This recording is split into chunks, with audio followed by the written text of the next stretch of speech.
Hi friends, আমরা India's population and demographic dividend চ্যাপ্টারটা পড়ছিলাম। তো সেখানে আমরা অলরেডি 6টি অংশ কমপ্লিট করে ফেলেছি। এখনকার টপিকে আমরা দুটি মেজর টপিক, মানে এখনকার ক্লাসে আমরা দুটি মেজর টপিক কমপ্লিট করব।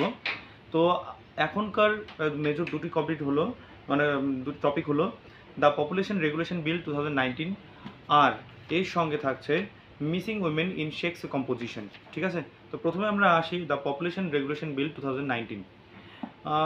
এই বিলটা এতটা সুন্দর, এতটা ভালো হয়েছে কি বলার মতো নয়। যে আমি সত্যিকারেই খুব খুশি এরকম একটা বিল পড়ার পর, যে ইন্ডিয়ার মতো একটা এত হাই মানে কি পপুলেশনের কান্ট্রির জন্য এরকম একটা বিল অবশ্যই লাগু করা উচিত আমার যেমন হয়। যদিও এর পেছনে ক্রিটিক্সরা অবশ্যই আছেন, কিন্তু তবুও আমি মনে করি, পার্সোনালি আমি মনে করি এটা লাগু করা উচিত।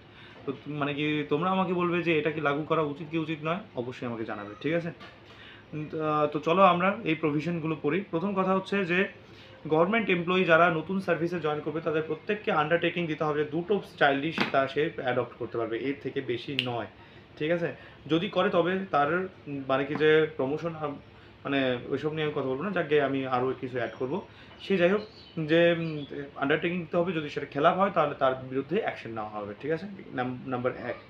সেকেন্ডলি, যত মানে কি যে central public sector enterprises employee আছে বা সেন্ট্রাল গভর্নমেন্ট এমপ্লয়ি আছে, প্রত্যেককে মানে কি যে দুইয়ের বেশি যদি, ম্যাক্সিমাম দুটো যদি মানে কি যে চাইল্ড অ্যাডপ্ট করে, হ্যাঁ, মানে কি না বাইরে থেকে নয়, নিজের ক্ষেত্রেই বলছি আমি, তো তবে এই সুবিধার কথা মেনশন করা আছে। যেমন কি one additional increment during entire service, তাহলে গোটা সার্ভিস মানে কি প্রোফাইলে সে সর্বশেষ বয়সে যে মানে কি যে পরিমাণ পর্যন্ত সে উঠতে পারবে প্রমোশন পেয়ে পেয়ে, তার থেকে একটা অ্যাডিশনাল ইনক্রিমেন্ট দেওয়া হবে। ঠিক আছে, বা ইনক্রিমেন্ট বলতে পয়সা দেওয়া হয়, স্যালারি দেওয়া হবে। ঠিক আছে।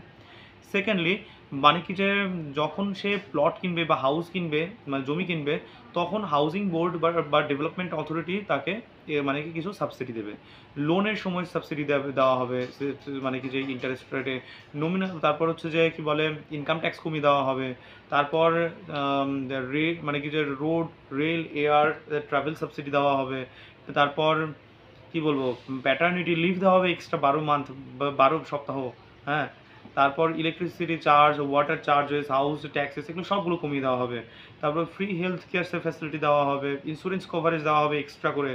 তারপর যেমন হচ্ছে কি যে 25, কি বলবো যে একজন যদি চাইল্ড নেয় অ্যাডপ্ট করে একটা, তাহলে তার জন্য আরও এক্সট্রা হচ্ছে কি প্রফিটটা থাকবে। হ্যাঁ, এইরকম একটা সুন্দর সুন্দর যেসব রেগুলেশনস আছে না, এগুলো লাগু করা উচিত। ঠিক আছে, আমি মনে করি। আর সঙ্গে কি যদি দুইয়ের বেশি না হয় তাহলে রেশন পাবে না ঠিকঠাক করে। ঠিক আছে, সে তারপর হেলথ কেয়ার সার্ভিস খুব একটা বেশি ভালো দেওয়া হবে না। আরে বাবা, তুমি মানে কি যে 3টে 4টে নিয়ে নিচ্ছ, তাহলে তার জন্য কি গভর্নমেন্টে দায়ী হবে নাকি, বা অন্যান্য মানুষের ট্যাক্সের পয়সা দায়ী হবে, মানে দিয়ে সেটাকে মানে কি যে লাগু করা হবে নাকি? এটা তো করা ঠিক নয়। ঠিক আছে, এই বিলটা অবশ্যই পাস করা উচিত। যাই হোক, তো এবার এমএলএ এমপি, মানে দুইয়ের বেশি চাইল্ড অ্যাডপ্ট করলে তাহলে হচ্ছে কি এমএলএ এমপি এইসব কিন্তু পোস্টে তাকে মানে কি যে ইলেকশনে লড়তে দেওয়া হবে না। ঠিক আছে, এই গেল দ্য পপুলেশন রেগুলেশন বিল 2019। এবার আমরা আসবো যে এই বিলের পিছনে কী কী ক্রিটিক আছে, বা মানে এখনই ইমপ্লিমেন্ট করলে কি মানে করার পক্ষে কী কী মানে কি যে ডিবেট আছে, আর বিপক্ষে কী কী হচ্ছে পয়েন্টস আছে, সেটা আমরা দেখব। 1927-এর মধ্যে এটা পৃথিবীর সবচাইতে পপুলেশনের কান্ট্রি হয়ে যাচ্ছে। এটা 2027-এর মধ্যে, তার মানে এটা ইমিডিয়েটলি লাগু করা উচিত। এটা পক্ষে। বিপক্ষে মানে টোটাল মানে কি national family health care survey দ্বারা দেখা গেছে যে টোটাল রিপ্লেসমেন্ট রেট 2001 হওয়া উচিত। এখন ইন্ডিয়ার টোটাল রিপ্লেসমেন্ট 2.16 আছে, তার মানে কাছাকাছিই আছে। এখনই মানে কি যে রেগুলেশন করার কোনো দরকার নেই। সেকেন্ডলি, যে কি বলে মানে ম্যারেজেবল এজে যেমন হচ্ছে কি যে এটাকে কন্ট্রোল করা উচিত। তো এবার বলছে যে না, মানে কি বিপক্ষে এখনই করার দরকার নেই, যেমন চলছে চলুক। তবে মানে কি যে তবে এডুকেশনের দিকে আরও বেশি মন দেওয়া উচিত। ঠিক আছে, যে তারপর হচ্ছে যে এবার আসি আমরা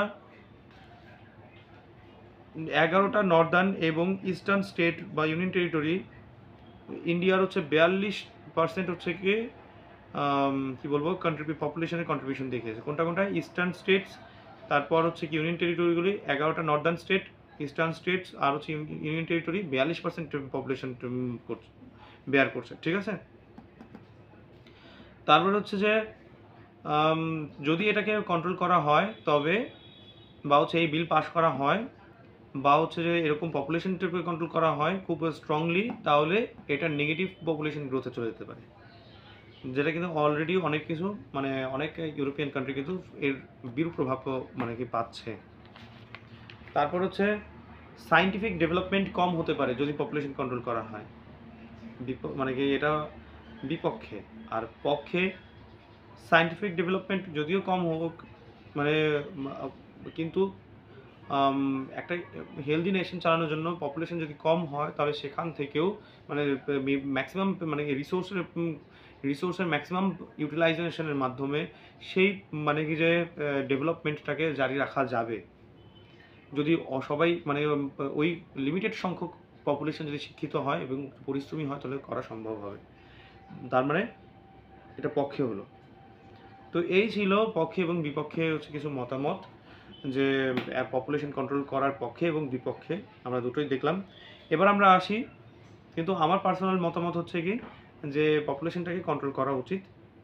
কারণ হচ্ছে যদি এই আমাদের ইন্ডিয়ার পপুলেশনটা 140 কোটির জায়গাতে যদি শুধু 40 কোটি হতো না, ও মানুষ অনেক বেশি শান্তিতে বাঁচতে পারতো, পার ক্যাপিটা ল্যান্ড মানে কি অ্যাকুইজিশন অনেক বেশি হতো, তাতে কিনা প্রোডাক্টিভিটি উন্নত টেকনোলজি ইউজ করে উন্নত মানের হচ্ছে মানে প্রচুর প্রোডাক্টিভিটি বাড়ানো যেতে পারে। ঠিক আছে, এবার আসি আমরা রিপ্লেসমেন্ট লেভেল ফার্টিলিটি। বুঝতে পারছো ব্যাপারটা, যে এমনভাবে রিপ্লেস করো মানে প্রোডাকশন করো যাতে কিনা কোনো রকম ইকোনমিক হ্যাম্পার যাতে না হয়। ঠিক আছে, এবার আমরা আসি যে আমাদের অষ্টম topic, missing women in sex composition. মানে যে প্রতি 1000 জনে ফিমেল কতজন লোক আছে, মানে কী বলবো, প্রতি 1000 ছেলের জন্য মেয়ে কত সংখ্যা আছে জনসংখ্যা হিসেবে, রেশিও হিসেবে যদি দেখা যায়, তবে 1951 সালে ছিল প্রতি 100 জনে 946 জন মেয়ে। আর 2011 সালে সেটা প্রতি 1000টা ছেলের মধ্যে 940 জন হচ্ছে কি মেয়ে।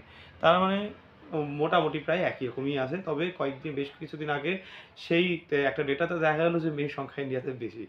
ঠিক আছে, আর মানে ইন্ডিয়ার কয়টা মানে চারটা প্রদেশ আছে যেখানে কিনা ন্যাশনাল এভারেজের থেকে মেয়ের সংখ্যা কম, এরকম বিহার, মধ্যপ্রদেশ, রাজস্থান এবং উত্তরপ্রদেশ। এই কয়েকটা যে প্রদেশকে বিমারু বলা হয়, বিতে বিহার, মাতে হচ্ছে কি যে মধ্যপ্রদেশ, রু আরে রাজস্থান, ইউতে উত্তরপ্রদেশ। ঠিক আছে, বিমারু মানে এই কয়েকটা চারটা প্রদেশে ন্যাশনাল ইকোনমি মানে কি যে এভারেজের থেকে মেয়ের সংখ্যা এখানে কম আছে। আচ্ছা, লো ফিমেল টু মেল রেশিও, মানে ফিমেল ডিভাইড বাই মেল সংখ্যা, এই অনুপাতটা কম হওয়ার কারণ কি এটা আমার বলার দরকার নেই। তোমরা চাকরি পরীক্ষার প্রিপারেশন নিচ্ছ এখন, মানে কি স্কুল কলেজ ইউনিভার্সিটি পড়ে পড়ে তোমরা জানো এটা কী কারণ আছে। আমি এগুলো আলোচনা করছিলাম, বইয়ের কিছু পয়েন্ট আছে, ওগুলো জাস্ট শেষ করার জন্য একটু পড়ে নিও জাস্ট। চাইল্ড সেক্স রেশিও, প্রতি 1000 ছেলের মধ্যে মেয়ে কত আছে 0 থেকে 6 বছরের মধ্যে। সো সেটা ইন্ডিয়াতে এখনও অনেকটাই কম আছে, 927 জন মেয়ে আছে প্রতি 1000 ছেলের জন্য। তো তোমরা একটু এটা পড়ে নিও, রিসেন্ট মানে কি যে সার্ভের রিপোর্টটা পড়ে নিও। ঠিক আছে, তো আমি মানে কি এটারও মানে কি কজ আসে, হ্যাঁ, বিরূপ প্রভাব আসে, সেটা তোমরা অবশ্যই আমি জানি, তোমরা জানো, তো আমি এর জন্য কিছু বলছি না, সেটা সেই ছোটোবেলার ওই পয়েন্টগুলোই আবার ঘুরিয়ে ফিরিয়ে চলে আসবে। ঠিক আছে, তো এই ছিল আমাদের সপ্তম এবং অষ্টম topic, India's population and demographic ডিভিডেন্টের চ্যাপ্টারে। তো নেক্সট ক্লাসই হচ্ছে আমাদের এই চ্যাপ্টারের শেষ ক্লাস, তো সঙ্গে থেকো অবশ্যই, আর ভালো করে পড়ো। All the best.